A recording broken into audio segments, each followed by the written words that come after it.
Hi. I was just about to meditate and I thought I would share it with you.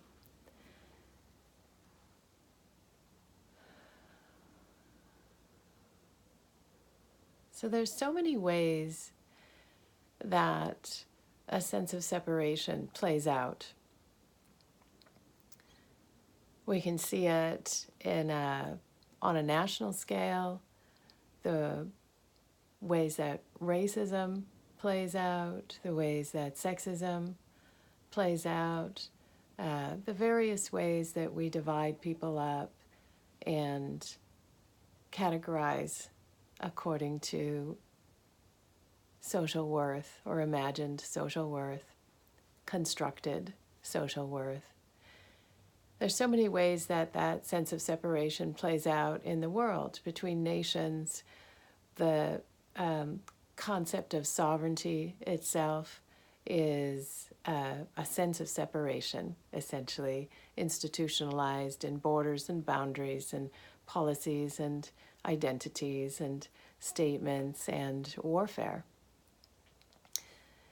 There's a way that that sense of separation has been constructed historically, socially, politically, culturally constructed and projected into the world that makes it seem like it's just the way that things are.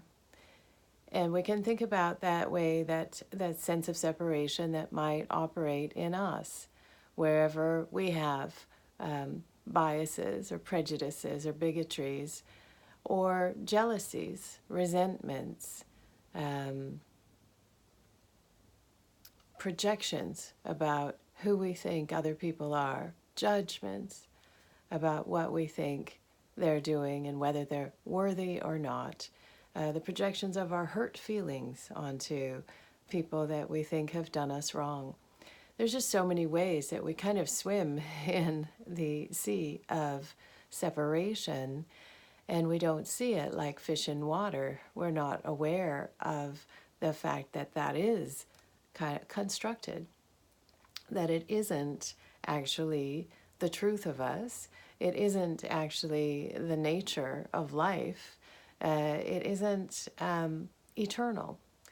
That all of these ways that separation plays out have been constructed and institutionalized, and we just come up through it thinking that's the way it is. And it doesn't have to be the way it is when we take back what is true sovereignty, our ability to tap into a deeper truth and discern for ourselves what is true and what is illusion, what is true and what is fleeting, and to continuously anchor ourselves in what is true. The reason that we meditate is to connect to what is true, to drop away from, release the world of illusions and fabrications and socially constructed realities, to allow all of that to drift away, the temporary and contingent, so that we tap in beyond words and thoughts to something that's truer about us. And as we do that, as we continue to do that, as we practice tapping in, what we're tapping into is our essential unity, our connection to all of life, our connection to ourselves at our most expansive, transcendent, and eternal selves. We're tapping into the truth of us, and as we do that, we tap into the truth of everybody else, every other life form. We come to an awareness that what's true about me is true about you, is true about you, is true about you, that there's nobody and nothing left out of that unity. That's what we're going for. And that is a necessary antidote, a necessary measure to us finding our way out of the impasse of separation.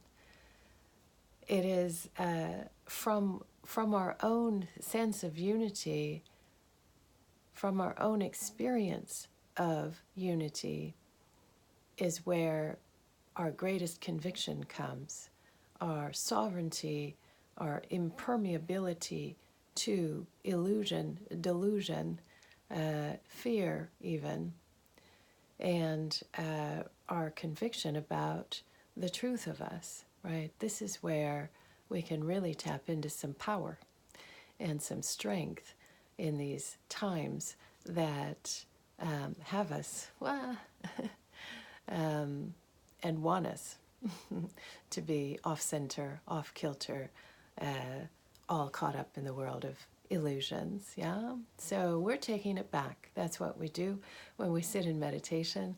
We take back our discernment, wisdom, intelligence, capacity, conviction, and eternal and abiding connection. And so let's meditate. I just invite you to close your eyes.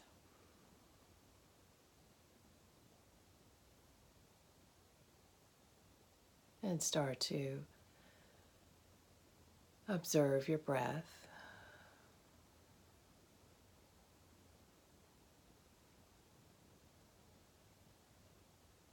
And bring all of your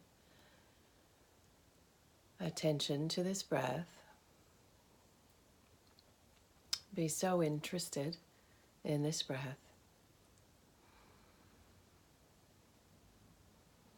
Hear it in the back of your throat. Feel it on your upper lip. Feel it in your belly. And keep dropping that breath in a little bit deeper each time, without forcing anything, without struggle, just easy allowing. And sometimes it takes a minute for the breath to drop into the belly, and just notice that.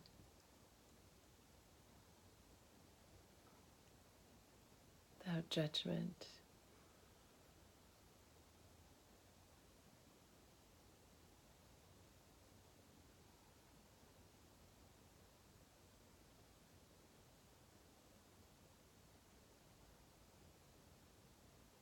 As we still the body, still the mind,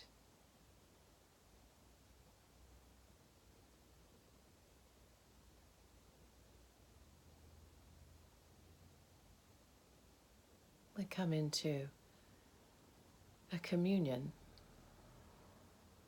with ourselves.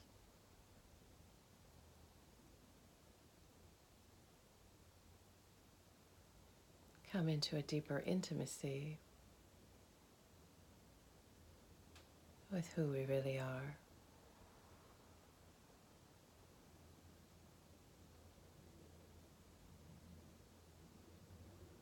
And we come into a deeper love, not an ego love, not a better than you love,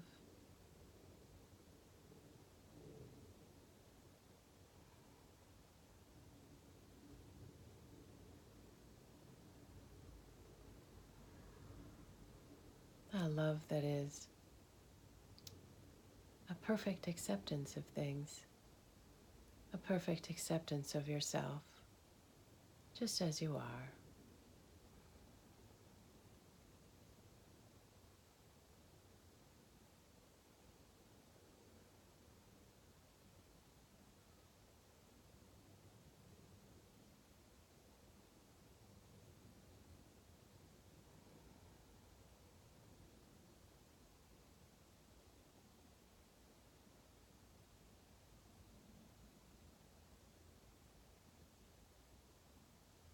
Or just give ourselves permission to be still,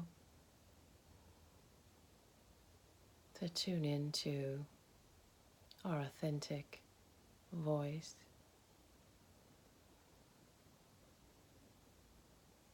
tune into our life force. That is the life force that pours through all of life.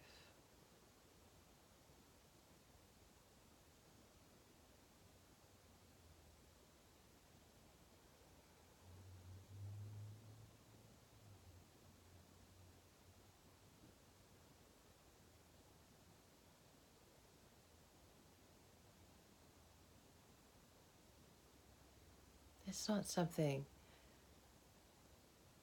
we can think our way to as much as it is something that we sense and feel and intuit and drop into.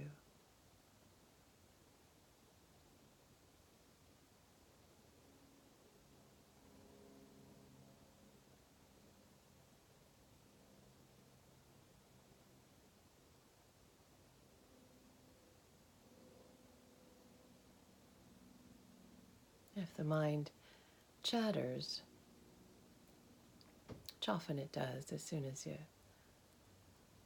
get still, just really just notice that chatter and allow it to pass like you're watching it on a screen,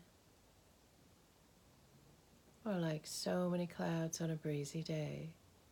Here they come and there they go.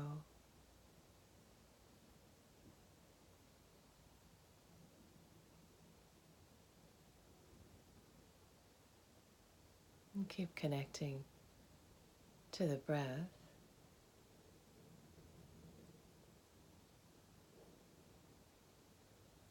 And keep dropping in.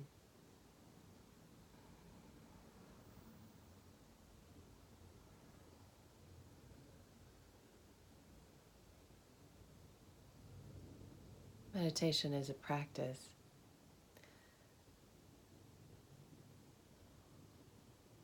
Even if you have a spontaneous crown chakra opening or an awakening,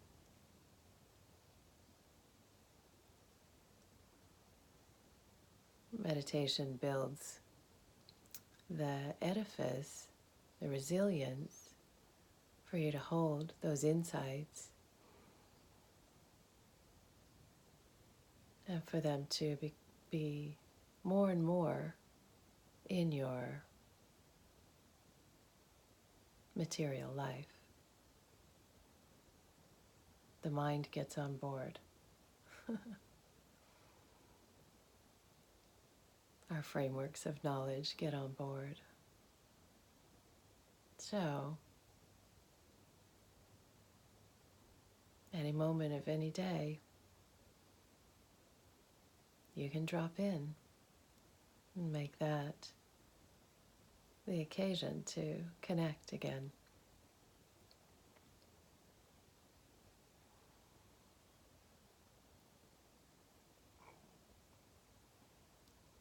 We not only benefit ourselves by being still and tapping in, we benefit everybody. Everyone who comes in our field is benefited by the fact that we sit in meditation.